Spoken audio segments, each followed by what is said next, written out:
Hello again from Browns Bay. It's Sunday afternoon. I wonder how your day's been going. What's Sunday been like for you?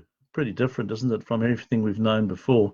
We had a great service this morning on Zoom.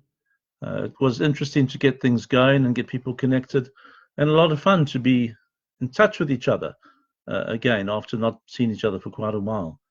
I thought I'd share the message with you here because to listen on Zoom was quite complicated, and I'm still battling to sort out how to upload that. But the readings today were set for Psalm 130, and then also John 11 from verses 1 to 45, which is the story of Jesus raising Lazarus. And the interesting thing in that story is just the compassion of Jesus. So let's talk about it for a little while. You see it in this shortest verse that comes up in the book of John. When you ask people what the shortest verse of the Bible is, if they're fascinated with Bible statistics, they might say 1 Thessalonians 5:17, which is pray continually, or the verse before, rejoice always. If they're Old Testament specialists, they might know that in the NIV, the shortest verse is Job 3:2. It's quite a peculiar little verse that says, he said. I think the translators who did the verses were having an off day, really. Although in that chapter, he says quite a lot of bad stuff. It's a grim passage because he really curses the day that he was born. Job has an interesting challenge, doesn't he? Most people, if you ask them about the shortest verse in the Bible, would probably say John 11:35, which is Jesus wept. It's certainly powerful in its brevity, and you find it in John 11 from verse 33 onwards, which I'll read for you. When Jesus saw her weeping, and the Jews who had come along with her also weeping, he was deeply moved in spirit and troubled. Where have you laid him? He asked. Come and see, Lord, they replied. Jesus wept. Isn't it interesting how come and see keeps cropping up in John's Gospels? In the current crisis that the world finds itself, and our version of it here in New Zealand, one of the burning questions is this: how long will this last? Hope is dashed for many, jobs have been lost and plans wrecked, and in many countries of the world, loved ones taken far too soon. And it's a waiting game in many ways, wait and see, because we just don't know what the future will hold. And so the first thing to consider today as we think of Jesus' compassion, and especially in the story of his encounter with Mary and Martha at the death of Lazarus, is this. Number one is, how do people deal with losing hope and waiting? It's an interesting scenario, really. Up to this point, waiting for Jesus to come would have been tough for Mary and Martha. Jesus, when first told about Lazarus being sick in verse 3, doesn't seem to do anything. We are told in verse 5 that he loved Martha and her sister and Lazarus. Intriguingly, he stays on there another 2 days. And you get this kind of classic double talk that you get in John again. Remember Nicodemus and the 2 birds, can I go back into my mother's womb? Or the woman at the well, where is your bucket? Here Jesus says, our friend Lazarus has fallen asleep, but I am going there to wake him. His disciples reply, Lord, if he sleeps, he will get better. There it is. They miss each other, the mystery of 2 different realms, that 4th dimension, if you like, or a 6th sense. John goes on, Jesus had been speaking of his death, but his disciples thought he meant natural sleep. So then he told them plainly, Lazarus is dead, and for your sake I am glad I was not there, so that you may believe. But let us go to him. Mary and Martha must have struggled like we do when we are holding on to hope and praying desperately. There are hundreds of thousands facing that kind of waiting for news of critically ill patients around the world. In Psalm 130 set for today, it also talks about waiting for the Lord, and starts off quite desperately, actually. Out of the depths I cry to you, O Lord. O Lord, hear my voice.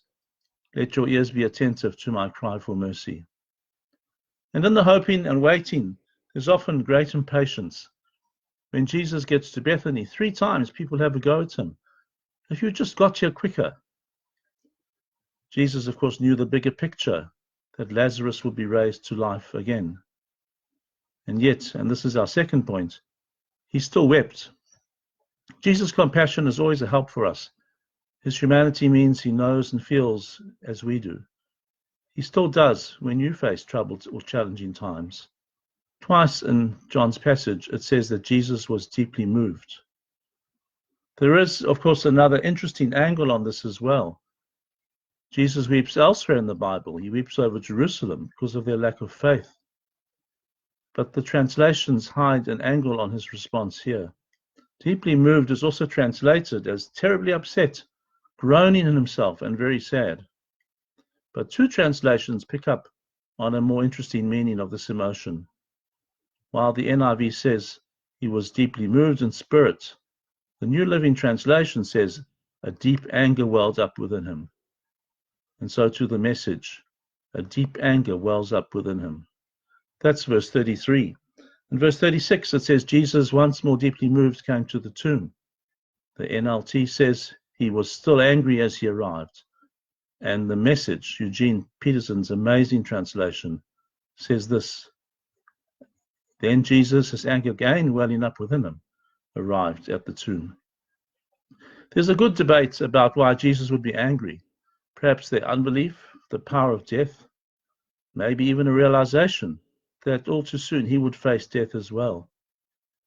This pandemic at the moment, with rows and rows of coffins, also shoves death in your face, doesn't it? It really is grim.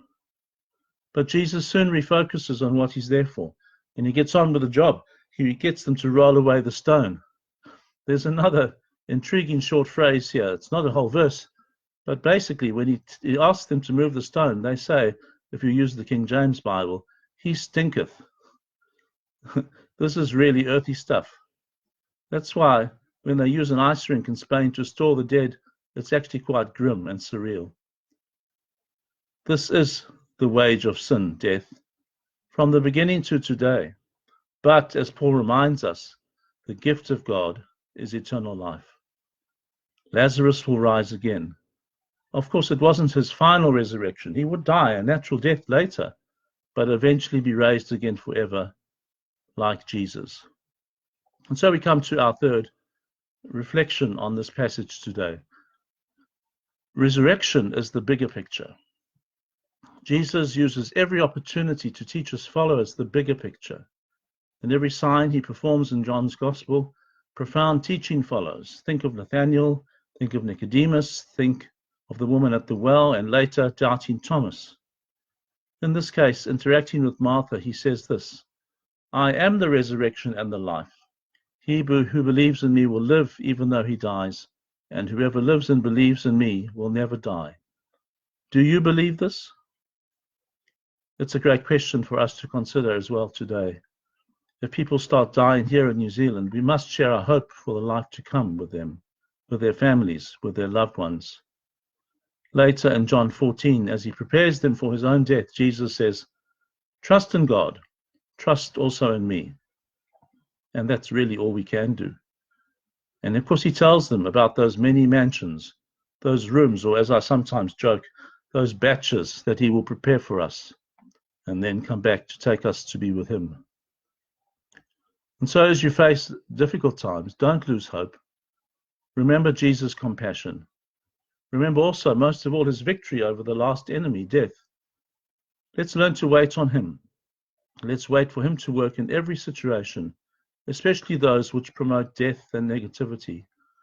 Let's be ready to give a reason for the hope that we have, and tell others about the eternal life that is given to those who believe in God's one and only Son, who was given for the world that he loves. May God bless you at this time, on this Sunday. May you know Jesus, the light of the world, who speaks words of life to us, who brings rivers of living water from us, from within us, to feed our deepest needs. In trying times and in our confusion, when we're most alone, we know that he is always there for us. And so we can pray. We can ask him to help those whom we love, to help those who are with us and those who are far away, to help those who are prisoners, who are held captive physically or mentally or spiritually, to help the sick and suffering, and especially at this time, those who care for them, medical caregivers and families, who watch and wait and help. He can also help those who mourn the loss of loved ones, the loss of freedom, the loss of security, the loss of livelihood and jobs, or the loss of a sense of order and control. He can also help those with more questions than answers, those who look for light in the darkness, and especially the lonely and the isolated, and those who long for a real touch. Think of those too who remain on this earth just to exist until their time is over. For those who walk in the valley of the shadow of death, for them too, he promises that they will be with him. So may God bless you as you discover the compassion of Jesus, and may he fill you with grace and inspire you to be a source of hope and love wherever you are at this time. God bless you at this special time on this Sunday here in Browns Bay. Bye.